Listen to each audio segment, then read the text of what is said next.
본 방송에서 제공하는 투자 정보는 투자 판단에 대한 조언입니다. 방송에서 제공하는 주식의 가치, 가격 상승 및 가격 하락에 대해서는 방송사에서 보장하지 않습니다. 시청자 여러분 안녕하십니까. 오늘장 내일장 1부 출발하도록 하겠습니다. 서정덕입니다. 전일 휴장을 마치고 온 우리 시장이 다시금 기지개를 켜주고 있습니다. 장 초반에 눈치 보기 장세를 보이고 있었는데요. 오후 들어서 양시장 모두 상승 쪽으로 확실히 가닥을 틀었고요. 특히나 코스닥은 급등 흐름을 계속해서 이어가주고 있는 상황입니다. 그러다 보니 시장이 바닥을 단기로 좀 찍은 것이 아니냐라는 이야기가 조금 더 힘을 얻고 있는 상황입니다. 전일 미국 증시 같은 경우에는 지지부진한 흐름을 보였습니다. 상승과 하락을 오가다가 장 후반에 금리 인하에 대한 강한 기대감이 올라오면서 상승 마감을 했고요. 여기에 멕시코와의 무역 갈등 역시 노딜 우려가 조금은 줄어들었습니다. 아무래도 공화당 여당 쪽에서도 지금 트럼프 대통령을 비판하는 목소리가 커지면서 노딜까지는 가지 않을 것이다 라는 지금 이야기까지 나온 겁니다. 우리 시장 말씀드린 대로 장 초반에 눈치 보기가 극심했습니다. 미국 오른다고 해서 우리 시장이 쉽게 올라왔던 그런 장이 아니기 때문에 미국 장과는 또 다르게 움직이고 있었습니다. 하지만 조금씩 상승폭 키웠고요. 오후 들어서는 지금 코스피 역시 긍정적 흐름 계속해서 나옵니다. 다만 우려스러운 건 외국인의 매수세가 아직까지 들어오지 않고 있는 상황이고 기관의 매수세, 특히나 연기금의 매수세로 지금 시장을 끌고 나가고 있기 때문에 이 수급 부분은 좀 살펴봐야 될 것 같고요. 다음 주에 옵션 만기일 지금 준비가 돼 있기 때문에 옵션 만기일에서 어떤 모습이 또 그려질지 하나하나 좀 체크를 해봐야 되는 시점입니다. 일단 미국이 금리 인하를 한다면 달러 강세는 조금 더 잦아들 수 있습니다. 결국에 우리 시장에서의 매력도는 높아질 수 있고요. 증시에는 우호적인 환경이 펼쳐질 수 있다라는 부분인데 단순히 이 한 부분만 놓고 우리 시장이 다시 우상향할 것이다라고 보기는 굉장히 애매한 부분도 있습니다. 한 주를 마무리하는 금요일 시장인데요. 마지막까지 함께 하시면서 국내외 이슈들 잡아가 보시면 좋을 것 같습니다. 헤드라인 뉴스부터 전해드립니다. 정부가 이달 안에 경기 정점을 공식 발표할 예정입니다. 통계청에 따르면 정부는 오는 17일 국가통계위원회 경제분과위원회를 열어 경기 기준 순환일, 즉 정점을 설정할 예정입니다. 통계청이 경기 정점을 공식 설정하면 우리나라의 경기가 언제부터 수축 국면으로 전환됐는지 공식 확정하는 것입니다. 미국의 불법 이민 해결을 위해 멕시코에 10일부터 관세를 부과하겠다고 예고한 가운데 두 나라가 현지 시각으로 6일 이틀째 협상을 벌여 진전을 이뤘는데 합의 도출에는 이르지 못했습니다. AP와 블룸버그 통신 등에 따르면 두 나라는 현지 시각으로 5일 백악관에서 열린 고위급 협상에 이어 6일에는 백악관에서 실무급 협상을 계속했는데 합의까지 도달하진 못했다고 이어지고 있습니다. 도널드 트럼프 미국 대통령은 이달 말 일본에서 열리는 G20 정상회의에서 시진핑 중국 국가주석과 만난 뒤 중국산 제품에 대한 새로운 관세를 부과 여부를 결정할 것이라고 밝혔습니다. 트럼프 대통령은 마크롱 프랑스 대통령과의 오찬 회동에 앞서 기자들과 만나 중국산 제품 3,250억 달러어치에 대한 새로운 관세 부과 시기와 관련해 G20 직후 2주 안에 결정을 내릴 것이라고 말했습니다. 걸음마 단계인 국내 핀테크 기업들이 성장하려면 금융회사와 협력 관계를 구축해야 한다는 분석이 나왔습니다.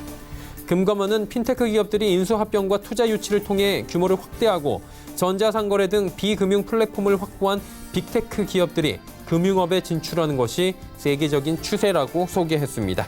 증시 흐름 바로 이어갑니다. 자, 코스피 보시면 상승 흐름 가져가고 있습니다. 그런데 상승폭이 다시 조금씩 둔화되는 모습도 포착이 됩니다. 하루간의 흐름 정리해 보도록 하겠습니다. 자, 일단 보시다시피 장 초반에 눈치 보기 장세 또 펼쳐졌습니다. 2059포인트부터 출발을 했는데 낙폭 줄였고요. 보합권까지 올라왔고 2080선까지 장중에 터치를 했습니다. 지금 고점 찍고 조금씩 상승폭 축소하는 모습도 보여지고 있는데 아직은 2070선 위에서 움직이고 있는 시장입니다. 자, 그렇다면 수급 주체를 좀 만나볼 텐데 전해드린 대로 수급 주체 기관만이 삽니다. 1,588억 원. 기관 가운데서도 금융투자와 연기금이 주요합니다. 금융투자가 822억 원, 연기금이 650억 원 매수 들어오고요. 사주던 투신이 지금 7억 원 매도로 돌아섰습니다. 개인, 외국인 동반 매도하는데 외국인은 최근 시장에서 다시 매일매일 팔고 있는 상황입니다. 다음 살펴볼까요? 삼성전자, SK하이닉스 외국인 매수 다시 들어오면서 조금씩 올라갑니다. 특히나 SK하이닉스는 반등에 성공하는 모습, 장중 반등에 성공하는 모습 보여지고요. 현대차 오늘 상승 출발은 했습니다. 그런데 상승폭이 조금씩 축소가 되면서 하락 전환한 모습 보이고요. 셀트리온 역시 오늘 상승권역에서 움직이고 있었는데 오후 들어서 좀 지지부진한 흐름으로 전환이 됐습니다. 6위부터 10위 종목들도 살펴볼까요? LG화학, 신한지주 올라가는 가운데 나머지 종목들 현대모비스, SK텔레콤, 포스코 빠지는데 포스코 다시 23만 원대 초반까지 밀려 내려왔습니다. 다음 살펴보도록 하죠. 자, 삼성바이오로직스와 KB금융, 삼성물산 빠지는 가운데 LG생활건강, 오늘 중국 관련 소비주들은 일제히 반등이 나옵니다. 좀 반등폭은 그렇게 크지 않고요. 네이버가 보합권에서 움직이면서 11만 원은 다시 지지를 받습니다. 다음 살펴보도록 하죠. 코스닥 시장은 715포인트 1%대의 급등 흐름 여전히 가져갑니다. 일단 최근 시장에서 코스닥 지수가 코스피 지수에 비해서 훨씬 탄력적으로 움직이는데 그럴 수밖에 없는 게 지금 매수가 보통 대형주보다는 중소형주, 실적 관련 모멘텀이 있는 중소형주나 일부 테마주나 5G 관련주로 옮겨가면서 코스닥 시장이 훨씬 더 탄력적으로 움직이는 모습이 포착이 됩니다. 다음 살펴보도록 하죠. 하루간의 흐름도 장 초반에 조금씩 눈치를 보던 시장이 보합권 수준에서 출발을 했는데 분봉상으로 확 치고 올라옵니다. 9시 넘어서부터 급격하게 올라오기 시작하면서 장중에 715, 16 사이에서 움직이고 현재도 고점 부근입니다. 수급 주체 살펴보면 쌍끌림에서 오늘도 들어옵니다. 기관, 외국인의 쌍끌림에서 한마디로 코스닥 시장 같은 경우에는 기관만이 이끄는 게 아니라 기관, 외국인이 동시에 매수를 해주는 지금 시장으로 변모를 한 상황입니다. 그러다 보니 오늘도 잘 달리고 있고요. 상승장에서 개인은 946억 원이나 팔고 있습니다. 시총 상위주들의 흐름 살펴보도록 하겠습니다. 보시면 셀트리온, 헬스케어, CJENM, 신라젠, HLB. 이게 놀라운 게 시총 상위주들이 이렇게 소폭이지만 빠지는 가운데 지수가 1%가 넘는 상승이 나온다는 겁니다. 헬릭스미스만 지금 1% 정도의 기술적 반등 다시 나오고요. 6위부터 10위 종목들도 살펴봅니다. 펄어비스가 3%대의 급등이 나옵니다. 20만 원 터치했고요. 스튜디오 드래곤이 월요일 하루 급락 뒤에 화요일, 수요일, 오늘까지 3거래일 연속으로 급등하는데 월요일 날 빠진 부분 그대로 갭 다 메우면서 올라와 주고 있는 상황입니다. 내일 아스달 연대기 3회가 시작이 되는데 이 부분을 좀 기대를 해달라라고 제작진이 얘기해 준 부분이 있었는데 과연 그 때문일지 조금은 두고 봐야 될 것 같습니다. 셀트리온 제약, 휴젤 모두 빠지고 있고요. 11위부터 15위 종목들도 살펴봅니다. SK머티리얼즈 그리고 파라다이스, 코미팜 올라가는 가운데 ABL바이오 빠지고요.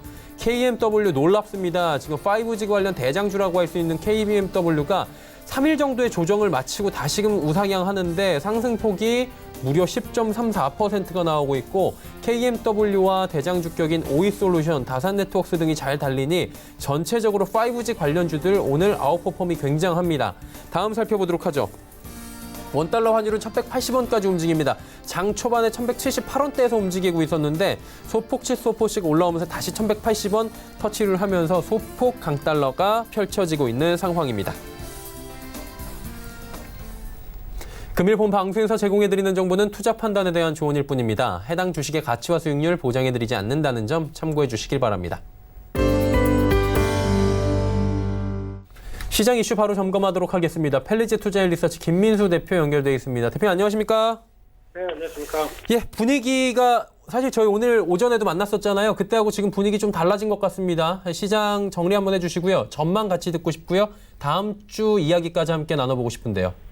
네, 일단 전반적인 시장 분위기가 네. 일단 크게 훼손되지는 않는 상황들입니다. 예. 특히 아직까지 결정된 거 없고 바라보는 상황들 여전히 시장의 뉴스와 관련된 부분들은 바라보고는 있는 상황들인데 특히 그동안 좀 나왔던 얘기 중에 하나가 이제 G20을 앞두고 미중 간의 대화가 다시 이어질 가능성이 높지 않느냐. 만약 이 부분은 재무장관 회의에서 어느 정도 좀 윤곽을 보여야 나오지 않을까라는 쪽으로는 바라보고 있는데 그래도 만나는데 으르렁대면서 만나는 것보다 뭔가 어떤 타협의 실마리를 보이지 않겠느냐라고 바라보는 시장의 흐름이고요.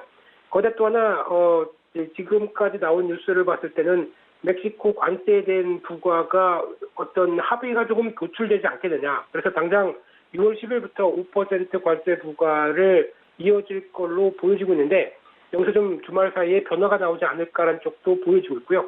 근데 만약에 반대로 말씀드리게 되면 멕시코 관세 부과가 합의가 돼서 이제 부과를 안 하는 쪽으로 결정이 난다라고 하게 되면 금리 인하의 가능성이 한 발 더 물러설 수밖에 없다는 쪽으로 보게 되면 시장이 바라보던 것과 조금 다르게 진행될 수도 있다는 것은 염두를 할 필요가 있다고 봐야 될 것 같고요. 게다가 지금 최근에 또 발표되는 지표, 다음 주도 아마 여러 가지 지표 쪽에서 생산자 소비자 물가지수와 함께 무역지수 그리고 이런 전반적인 중요한 지표들이 발표될 걸로 보여지고 있는데 최근까지 발표된 글로벌 경제 지표를 보게 되면 무역 전쟁에 대한 여파가 뚜렷하게 나오고 있다는 관점 쪽에서 투자 심리는 위축이 되고 있는 상황들인데 그렇다고 하더라도 죄송합니다. 그렇다고 하더라도 여전히 시장을 바라보는 시각 자체적으로는 일단 충격이 나오면 금리 인하로 이를 소화하지 않을까라는 쪽에 대한 어떤 위로감은 있다고 하더라도요. 여전히 가장 큰 명제는 지표가 안 좋게 되면 시장에 대해서는 악재다라는 것 쪽은 여전히 눈여겨보아야 될 필요가 있을 것 같고요. 또한 오늘 중국 증시는 휴장입니다만 그래도 박스권 하단부에 대한 이탈 기조가 뚜렷하게 나왔던 부분에 대해서 조금 더 어떤 부진한 흐름들이 계속 이어간다고 봐야 될 것 같고요. 그런 쪽으로 봤을 때 외국인들이 어제 선물 매도가 이틀간 강화시키다가 오늘은 다시 또 대거 매수가 이어지는 등 아직까지 마음을 놓을 수 없게 만드는 패턴을 바라본다라고 하게 되면 아무래도 이 부분은 연결되는 다음 주로 이어지고 있는 선물 옵션 동시만기일이 목요일이죠. 이와 함께 어느 정도 좀 정리가 돼야 되지 않을까로 바라보고 있는데 여전히 변동성은 키울 수밖에 없는 요인이다라고 바라보고 있고요. 따라서 지금 말씀드렸던 내용들을 다 살펴보게 되면 아직까지 어떤 방향에 대해서 확실하게 끌고 갈 수 있을 만한 안도적인 부분들로 나오는 부분은 없습니다. 그렇기 때문에 여전히 시장에 여러 가지 나오는 뉴스 플로우에 집중할 수밖에 없고요. 그런 차원으로 봤을 때 이 2000선에 대한 초반의 지지권을 확보했는데 추가적으로 추세를 전환할 만큼 2100선의 안착은 이어질 수 있는가? 이 부분은 또 한 번의 숙제라고 봐야 될 것 같고요. 따라서 여전히 시장을 대하고 있는 관점들은 가능성은 여러 가지 엿보인다고 하더라도 시장 분위기 자체가 아직까지는 변동성이 커질 수밖에 없는 기조다라고 하게 되면 일단 어느 정도 확인한 다음에 쫓아가도 된다라고 관점적으로 봤을 때 종목들을 압축하면서 대응하는 전략들도 다음 주까지는 계속 필요하다. 이렇게 정리해서 말씀드리겠습니다. 사실 2100선까지 지금 딱 1% 어떻게 보면 1%밖에 안 남았는데 이 구간이 참으로 어렵다라고 지금 현재 구간에서 느껴지는 것 같고요. 새내기주들 얘기가 지금 계속 나오는데 뭐 IPO 많이 했잖아요. 지금 동향 어떤지 궁금하고요. 지금 새롭게 뭐 올라오는 종목들도 있을 것 같은데 전망 어떻게 보십니까? 네, 일단 상반기 관련해서 5월 말까지 여러 가지 흐름을 보게 되면 지금까지 한 스펙을 빼고 나게 되면 한 15개 기업 정도가 IPO가 진행이 됐는데 5월 말 기준으로 수익률이 마이너스가 한 4개, 그리고 플러스가 11개다 보니까 생각보다 시장 부진 대비해서 양호했다라는 쪽으로 바라보고 있는 상황들이고요.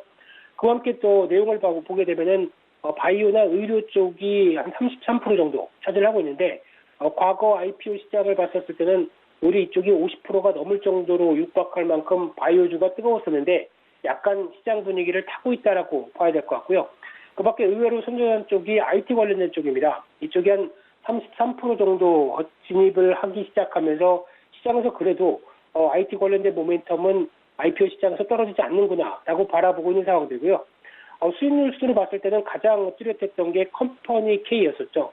특히 기생충을 투자를 잘했다라는 관점들이 나오면서 주가가 양호한 모습들이었고 그 밖에 정부의 금융산업의 활성화 관련된 쪽에 수혜를 보는 웹캐시라든가 2차전지 쪽 관련된 천보, 그리고 이지케어텍, 드림텍 이런 쪽으로 상대적으로 수익률이 좋았다라고 보여주고 있는데 그러면 하반기는 어떻게 되겠느냐라고 봤었을 때 여전히 대여급이 들어올 가능성은 별로 없다라는 관점적으로 바라보고 있고요. 여전히 시장 분위기도 관방세 쪽에서 무리한 IPO는 안 하겠다라는 시장 분위기인데 특히 이런 불안한 시장 쪽에서 무리하게 IPO를 진행해서 우리 회사가 재가치를 못 봤는데 뭘 하겠느냐 이런 분위기도 상당히 크다고 봐야 될 것 같고요. 그런 차원이다 보니까 상대적으로 좀 더 중소형 관련된 IPO들이 조금 더 확 이어질 가능성이 높다는 쪽으로 바라보고 있는데 특히 4월 예비 심사 청구 기업들이 사상 최대였었죠. 그러다 보니까 잘 알려지진 않아도 어떻게 보면 보석 같은 종목들이 더 시장에서 두각을 받을 수 있다는 것 쪽에서 여전히 관심은 필요하다고 봐야 될 것 같고요. 특히 말씀드렸던 바이오 신약 관련된 쪽의 종목들은 어떤 기술 논란이 계속 이어지다 보니까 대표적으로 코롱생명과학이었죠. 이런 어떤 기술 성장 특례 기업 수가 감소하면서 나올 수 있는 분위기. 대표적으로 거래소도 기술력 검증을 좀 더 할 가능성이 높고요. 그러다 보니까 질적인 심사가 좀 더 높아진다라고 하게 되면 생각보다 심사 기간들이 오래 걸릴 수도 있다라는 것들도 생각해 보면서 하반기 종목들은 그래도 계속 종목들을 탐구해야 되는 그런 시기가 아닐까라는 쪽으로 IPO 시장을 바라보고 있습니다. 네, 상반기 IPO 관련된 이야기까지 함께 나눠봤습니다. 오늘 말씀 여기까지 듣겠습니다. 고맙습니다. 네, 감사합니다. 펠리즈 투자인 리서치 김민수 대표와 함께했고요. 이슈 칼럼 이어갑니다.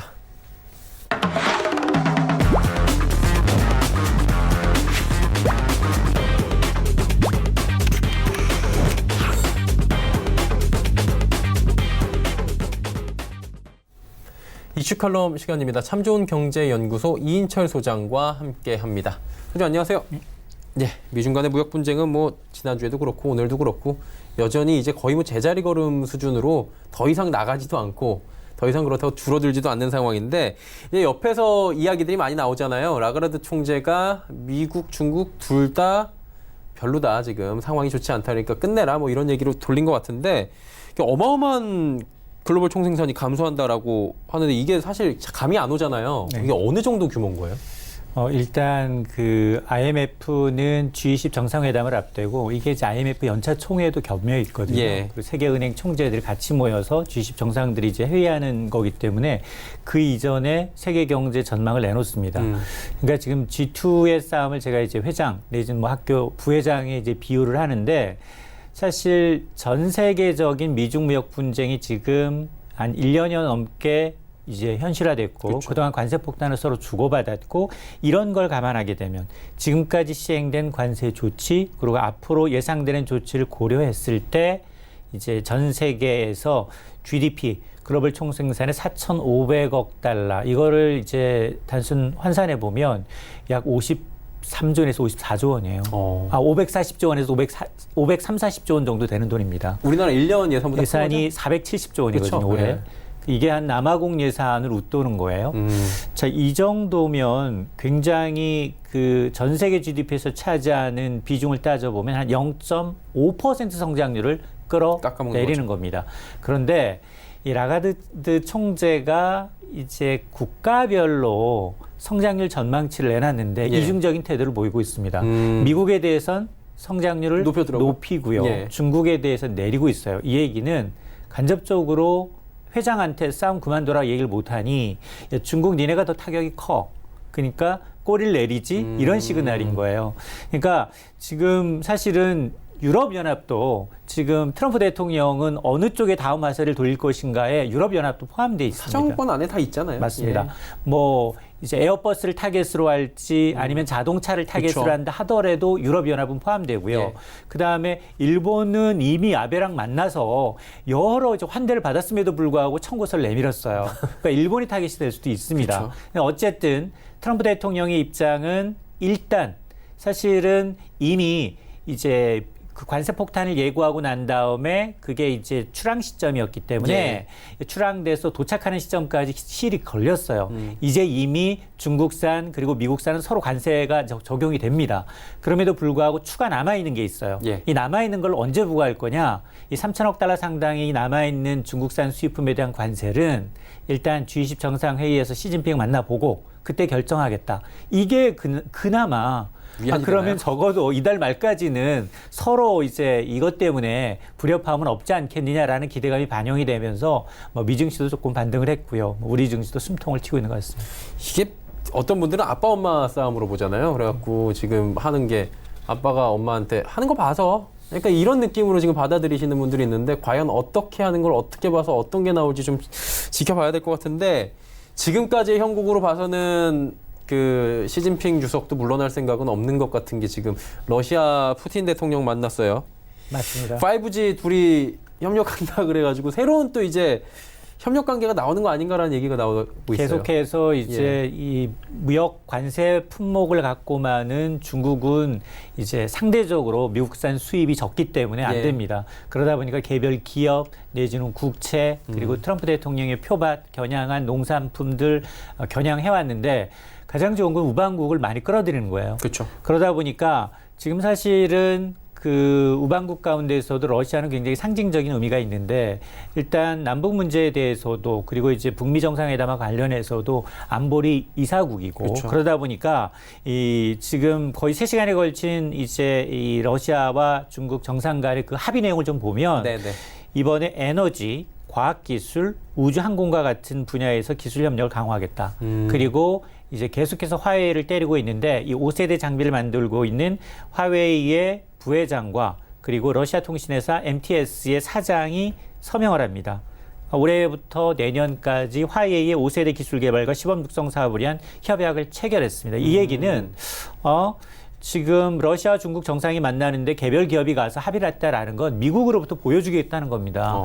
니네가 아무리 제재를 한다 하더라도 우리는 살아날 방법이 있어. 그리고 지금 중국이 주도하고 있는 1대1로 이 정책에 네네. 전 세계 국가 130여 개 국가가 참여를 하고 있어요. 그렇죠. 그러니까 점점 이제 자기의 우방국을 넓힘으로 해서 아무리 이 트럼프 대통령이 겨냥을 해서 중국을 겨냥해서 여러 가지 대책을 내놓는다 하더라도 우리도 가만히 있지 않겠다라는 것이기 때문에 상대적으로 이 얘기는 이제 미중 무역 전쟁의 어떤 패권 전쟁이 단기간에 끝나기보다는 굉장히 장기화될 가능성이 높다. 그리고 세계적으로 줄 세우기가 시작이 되면 이게 지금 루즈 게임이에요. 윈윈 게임이 아닙니다. 이렇게 다 죽잖아요. 그렇습니다. 앞서서 이제 IMF가 뭐 4,500억 달러 이상의 예. 세계 GDP가 이제 줄어들 수 있다라고 하는데 이렇게 이제 장기화될 수 있음을 예고하는 전조전이다라고 보시면 되겠습니다.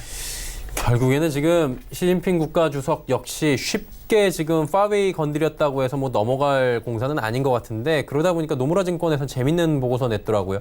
미국도 중국도 아니고 베트남이 가장 크게 웃을 것이다라고 얘기가 나왔는데 이거 근데 예전부터 나왔잖아요. 베트남 맞습니다. 수혜 얘기는. 이거 왜 그러는 거예요? 실제로 지금 우리나라도 미중 무역 전쟁이 예. 벌어지기 이전부터 이 사드 보복 때문에 중국에 대었거든요. 그렇죠. 얼마나 힘들었는지 그 기술은 이미 탈취를 하고요. 예. 마케팅 그리고 암암리에 이제 애국 그 리즘을 발휘하면서 험한 감정이 널리 퍼져 있습니다. 맞아요. 이렇게 되면 생태계가 파괴가 돼요. 특히나 맞아요. 현대차의 경우에는 판매망, 물류망이 다 망가졌어요. 망가졌고. 이부 다 딜러들을 다 빼갔고요. 그러다 보니까 거기에다가 전기차에다가 자국의 이제 부품이 아니면 배터리가 아니면 또 팔지 못하게끔 하고 보조금을 안 주고 이런 식으로 역차별을 하고 있기 때문에 이미 베트남으로 올라갔는데 여기에다 미중 무역 전쟁이 붙으니 우리나라뿐만이 아니라 대부분의 국가들이 베트남 지금 같은 인건비면 더 저렴하고 그리고 생산성은 더 나은 베트남이 낫지 않겠느냐라는 겁니다. 그러다 보니까 노무라 증권의 경우에는 지금 미중 무역 전쟁이 이렇게 장기화되다 보니까 지난 1년 사이에 특히나 이제 세계 주요 한 50여 개국 가운데 반사이득을 본 국가 1위로 베트남을 지금 지명을 하고 있는데 베트남의 GDP가 한 7.9%가 이런 우회로 이제 어부지리로 벌어들인 것이다라는 조사입니다. 예. 여기 2위가 어디냐면 대만인데 대만의 비중은 2.1%예요. 그러니까 베트남과 거의 3배 이상 차이가 납니다. 엄청나네요. 그렇습니다. 그러다 보니까 이처럼 뭐 칠레, 말레이시아 등이 이제 3, 4위로 거론이 되고 있는데 어쨌든 이거는 단기입니다. 그리고 이제 제3국가에서 무역전쟁에서 얻는 이익이 있다 하더라도 이게 중장기적으로 가면 격화되면 미국이나 중국과 같은 거대 경제의 어떤 경기 침체 현상이 나타나게 되면 이런 이득은 굉장히 좀 희석될 수밖에 없습니다. 상쇄가 돼버리고 없어져 버릴 수 있다는 거죠. 어쨌든 뭐 단기적으로는 베트남 쪽이 지금 계속해서 올라오고 있다. 수치로 지금 증명이 되고 있다라고 말씀을 해 주셨고요. 그러다 보니까 뭐 샘표도 그렇고 주식시장에서도 격화되면 격화될수록 올라가는 종목들이 또 있더라고요. 원유 시장 이제 한번 여쭤보도록 하겠습니다. 하늘 높은 줄 모르고 올라가던 유가가 꺾였습니다. 지금 베어마켓 진입했다라는 얘기들이 있는데 이게 뭐 연초에 이런 얘기 있었어요. 뭐 90달러 갈 거다라는 얘기까지 나오던 유가가 지금 많이 꺾였거든요. 이게 그렇습니다. 이유가 있나요? 사실은 그 미국이 지금 이란뿐 아니라 베네수엘라 같은 산유국을 이제 직접적으로 견제를 하다 보니까 굉장히 국제유가가 수급과는 달리 정치적인 이유로 많이 뛰었습니다. 예. 그런데 이란은 이제 호르무즈 해협까지 이제 봉쇄하겠다라고 하면서 뛰다가 지금 실질적으로 이렇게 미중 무역 전쟁이 장기화되다 보니까 실제 소비가 안 나타나는 거예요. 특히나 미국은 여름철 하절기가 이 바캉스 시즌이기 때문에 유가가 굉장히 오르는 시기입니다. 그럼에도 불구하고 재고는 계속 늘고 있어요. 이런 걸 보니까 지금 보통 우리 베어마켓 랠리라는 건 증시나 채권이나 아니면 이런 유가 원유 시장에서는 상품 시장에서는 고점 대비 한 20% 넘게 급락했을 경우 베어마켓 랠리라는 얘기를 하는데 네. 아마 지금 국제유가가 고점 대비 20% 넘게 떨어져 있는 상황입니다. 이미 서부텍사산 중진류의 경우에는 22% 넘게 떨어져 있고 예. 런던 시장에서 거래되고 있는 브렌트유도 거의 뭐 18%, 19%까지 이제 빠져 있다 보니까 이런 이제 약세장 진입이 얘기가 되고 있는데 이렇게 되면 실제 수요가 일어나서 미중무역 전쟁이 종전이 되거나 아니면 실제 수요가 더 늘어나서 회복되기 전까지는 의미 있는 반등이 나오기 어렵다는 거거든요. 그러다 보니까 물론 이제 이 원유 수급이 이제 단지 이런 요인뿐만이 아니라 오페크가 이제 카르텔을 통해서 예. 원유 생산을 좀 자제하자라는 목소리가 나온다면 반등할 수는 충분히 있습니다. 네. 그럼에도 불구하고 현재는 계속해서 세계 유수의 전문가들이 미중 무역 전쟁이 장기화되면 될수록 세계 경제는 타격을 받을 수밖에 없다. 이런 것들이 이제 이 주류를 이루다 보니까 상품 시장, 원유 시장에도 영향을 미치고 있습니다. 한마디로 경기가 좀 좋아야 기름을 쓰고 뭘 굴리고 호황이 오는데 쓰질 못하니까 뭐 재고가 계속해서 남게 되는 거고 그러다 보면 가격이 떨어지는 자연적인 그 경기 논리에 맞게 움직이고 있는 것이다라고 해주셨고요. 일단 이제 마지막으로 이 국내 경기 시장 좀 여쭤보도록 하겠습니다. 미국 금리 인하한다고 했는데 이번 주에는 그걸로 계속 올라갔잖아요. 그리고 어제도 한 번 더 확인을 시켜줬습니다. 우리 시장도 오늘은 드디어 화답을 하고 있는데 어때요? 이게 사실 장기적으로 아직 뭐 내린 게 아니어가지고 얼마나 갈까 하는 부분이 지금 있잖아요. 사실은 이 가장 이제 증시에서 환호했던 건 일단 파웰 회장이 지금까지는 금리 인하에서 굉장히 선을 그어왔지만 그렇죠. 아니다 경기의 이제 추이를 좀 보겠다라는 것으로 이제 좀 누그러졌습니다. 네. 그러다 보니까 시장의 반응이 그러면 양적 완화로 돌아설 수밖에 없구나 이렇게 지금 받아들이고 있는데 근데 이 금리 인하라는 건 동전의 양면이에요. 역으로 보면 그렇게 좋다는 미국 경기가 그러면 갑자기 꺾이는 좋다는 거야? 거네. 그리고 내년에 어떻게 됐지? 이런 의구심이 나타날 수밖에 없거든요. 물론 금리 인하로 해서 경기가 살아나고 소비가 내수의 선순환이 된다면 예. 증시는 오를 수 있습니다. 그리고 기업 실적이 가장 중요하고요. 그러나 그렇지 않고 단지 경기를 방어하기 위해서 금리를 내린 건 계속해서 돈으로 이제 메꾸는 거예요. 그 통화 양적 완화라는 건 분명히 장단점이 뚜렷하기 때문에 아직까지는 호재로 받아들이고 있지만 실질적으로 경기가 둔화되고 있는 지표들이 눈으로 확인이 되거나 이럴 경우에는 다시 또 하락할 수 있는 요인도 됩니다. 그렇기 때문에 지금 지난주에 이제 너무 많이 빠졌다. 가장 빠진 것도 호재이긴 하니까. 그렇죠. 그리고 이제 외국인들이 그동안 주식을 계속해서 내다 팔았는데 그 돈 과연 빼나갈 거냐. 그게 아니라 잠잠 갖고 있다가 국내 채권을 또 사들이면서 관망을 하고 있다는 겁니다. 네. 그러다 보니까 환율도 1200원대에서 1180원대까지 내려왔어요. 쭉 내려왔거든요. 이런 것들이 맞물렸기 때문에 크게 반등의 의미를 두진 말되 그러나 이제 어느 정도 이제 미중 무역 전쟁이며 그리고 이제 멕시코에 대한 관세 전쟁이 또 어떻게 될지 여부를 하나둘씩 좀 따져볼 필요는 있습니다. 개인적으로 궁금한 건데 멕시코하고 지금 이게 사실 공화당도 싫다고 그러잖아요. 근데 트럼프 대통령이 지금까지 성향으로 봐서는 이분 하실 분이거든요. 자기가 내뱉은 말은 지금까지 대부분 다 해왔어요. 그 공약을 이렇게 잘 지키는 대통령도 없었다고 역대적으로 그러는데 개인적으로 어떻게 보세요? 주말 지나고 나서? 글쎄요, 이게 지금 그 증시 반응도 네. 일단은 뉴욕 증시는 잘 마무리 되겠지 하고 마무리했는데 그러고 있어요. 또 끝나니 월요일부터 바로 관세 폭탄 시작됩니다. 이렇게 얘기를 해버렸어요. 그러니까요. 그러면 사실은 트럼프 대통령은 자기가 원하는 이제 소개 목적을 달성하기 전까지는 절대 이제 한눈만 팬다였거든요. 그렇죠. 근데 이렇게 동시다발적으로 벌이고 있어요. 그리고 멕시코는 나프타로서 이미 협정을 맺어 있는 맺었잖아요. 국가예요. 네. 거기를 때리게 되면 더 공격을 많이 받을 수밖에 없어요. 신뢰도 내부적으로. 문제가 있잖아요. 내부적으로. 지금까지는 관세가 굉장히 올랐어도 소비자들이 지갑이 두둑하기 때문에 충분히 오른 가격에 지불을 했단 말이에요. 근데 멕시코는 인근이고 굉장히 우방국이라는 그 카르텔이 강한 상황에서 예. 과연 이것을 내부에서 과연 어떻게 받아들일지 이거는 일단 미국 경제 내부를 좀 지켜봐야 합니다. 주말 지나면 또 재밌겠네요. 알겠습니다. 그래도 뭐 좋은 쪽으로 좀 풀렸으면 어떨까라는 바람을 가져보도록 하겠습니다. 참좋은 경제연구소 이인철 소장과 함께했습니다. 고맙습니다. 오늘 장 내일장 1부 함께 하셨습니다. 잠시 뒤 2부에는 종목 이야기 준비해놓고 있습니다. 두 분의 전문가와 함께 종목 짚어드리고요. 종목 상담까지 이어가 보도록 하겠습니다. 2부에서 뵙겠습니다. 고맙습니다.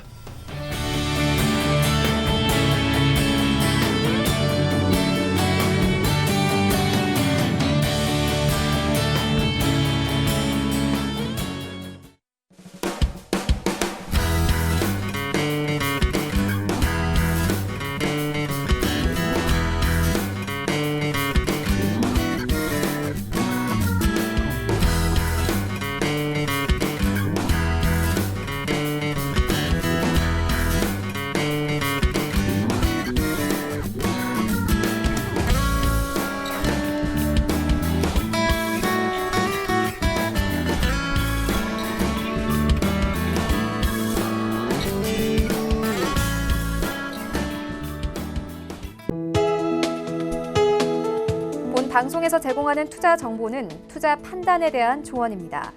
방송에서 제공하는 주식의 가치, 가격 상승 및 가격 하락에 대해서는 방송사에서 보장하지 않습니다.